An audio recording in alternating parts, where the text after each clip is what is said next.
உங்கள் வாழ்வில் உள்ள கஷ்டங்கள் தீர இந்த பரிகாரம் மட்டும் பண்ணி பாருங்கள். உங்கள் வாழ்வில் உள்ள கஷ்டங்கள் தீர இந்த பரிகாரம் மட்டும் பண்ணிவிடுங்கள் போதும். தினமும் காலை குளித்து பூஜை அறையில் விளக்கேற்றி கடவுளை வழிபட்டுவிட்டு காகத்திற்கு ஒரு கைப்பிடி உலர் திராட்சையை வைக்க வேண்டும். இப்படி செய்து வருவதன் மூலம் உங்களின் அத்தனை கஷ்டங்களும் தீர்வாக அமையும்.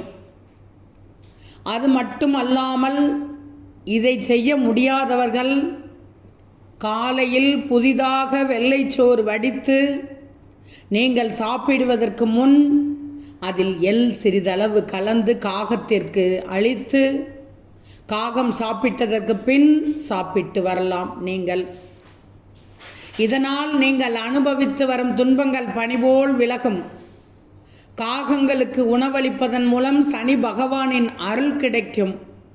உங்கள் முன்னோர்களின் ஆசியும் உங்களுக்கு கிடைத்து வாழ்க்கையில் முன்னேற்றம் அடைவீர்கள்.